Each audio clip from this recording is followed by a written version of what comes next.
वरी दादा तुझे लाए आज एक खुशखबरी आए। साए जल्दी कर बुधाए। आज तो के असा आजाद कयो था। पो यो तुझो थोरो में जरूर लाई तुम।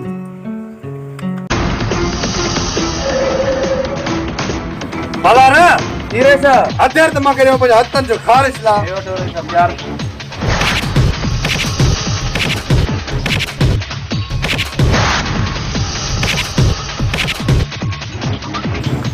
हाल वाली दादा जमीन जो कब्जो छड़े दी नहीं है ना आया बेहोशी कयो आ। बहादुर खान मरी भी तू भी जमीन वापस न कंदू। वाली दादा मां तो चवा इज्जत था पंजा राख असां जमीन को उठाए कब्जो छड़े दे न त तो के मरणो पवंदो। मां के मरणो पए त मां पाण के मारे छड़ियो बाकी जमीन वापस कदे कदे भी न कंदो मां। वाली दादा जमीन जो कब्जो न करे दे पो भर कलमो मारे छड़ बाकी जमीन न छड़ तुम। न सरदार तवा इनके बिंदी ने मुड़त जो तो सिर माजो हवाले क्यों न की मां पान इनका सब सच्चू कराई दूं मैं इनके सजा जमीन वापस कर दूंगा राख के चा यो मिट्टल खानी टेंशन ले रही तोरी। ठीक है मेरे खान ठीक है मां वाली दाद के तुझे हवाले क्या तो सुल्तान।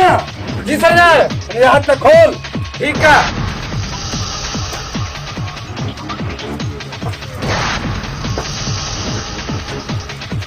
मलार मीर खान रेवट वाली दाद बजेश मलार जी बेकर इन्हें को जमीन को कब्जो छड़ना है।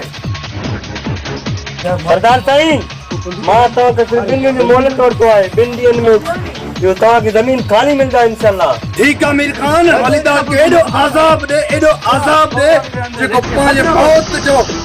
ठीक है सरदार जी। ठीक है मीर खान। रईसा वलीदाद के तो मीर जे हवाले कयो आ। मीर उनके आजाद करे त पोए सोराब मीर ऐं मलार ते मांगे भाइरन मांगे भरोसो तू कदे भी वलीदाद के आजाद न कंदा वो जीए भी करे वलीदाद को कब्जो छड़ाईंदा। मां केॾो मजबूर हाँ साहब तू भी अखिन खां दूर साहब मूंखे निंड न अचे थी रात जो निखारात जो। मां केॾो मजबूर हाँ साहब तू भी अखिन खां दूर साहब मूंखे निंड न अचे थी रात जो निखारात। छो परेशान जी बैठो परेशान जे करे हां तो वलीदाद की भी करे आजाद कराइणो छो त मीर वारन जी चंपे मो वलीदाद आजाद कराइणो आ कहीं भी सूरत में आजाद कराइणो आ। वलीदाद के आजाद अजो को जे सज उभरण सा अग में वलीदाद मां वटो जे। सुल्तान जल्दी मिट्टल खान दे कॉल करे उनके बुधायो। ठीक है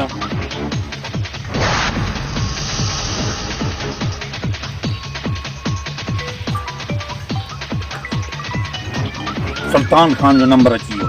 हलायो जी सुल्तान। मिट्टल खान याद चने ता वलीदाद के खयो मीर वाला इते बेले जे तरफ इते जसा भी अचू था जेको थियो ॾिठो वेंदो। छा वती वचन था ठीक आ मां भी पुजा तो तव्हां जल्दी पुजी वञो।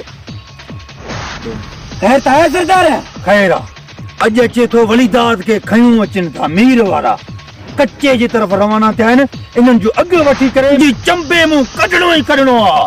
हल त हलूं कच्चे जी तरफ अचनि था बोरिंग वारे नंबर ते उन्हनि खे फोन कयो सुल्तान वारा भी पुॼनि था माण्हू घुराए जल्दी कर माण्हू घुराए इन्हनि खे तमलो कराईंदासीं। अॼु कीअं बि करे वलीदाद के दोस्तो आजाद कराइणो ई कराइणो आ।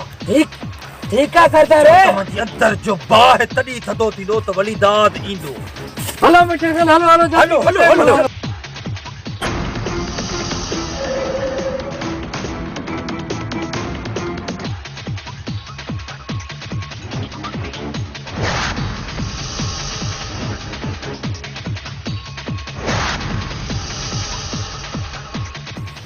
मां घेरे के मजबूत करे बीहूं था तव्हां वञी हिन पासे वलीदाद खे आज़ाद करे अचो वञो बीठा छा जे लाइ हो अचो असां हिन पासे घेरो मजबूत कयो। मलारे बटराए सचू कराए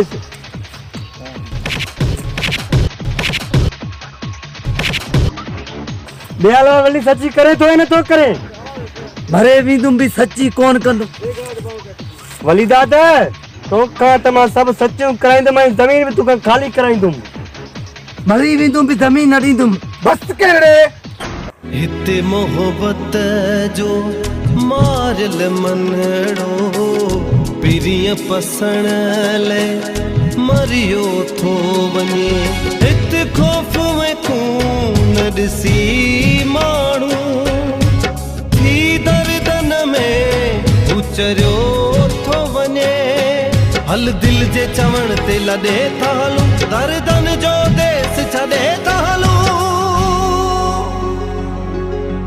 पर हर हंध तो बहाज़ारिया माण्हू माण्हूअ जो मारिया हिन दोज़ख जे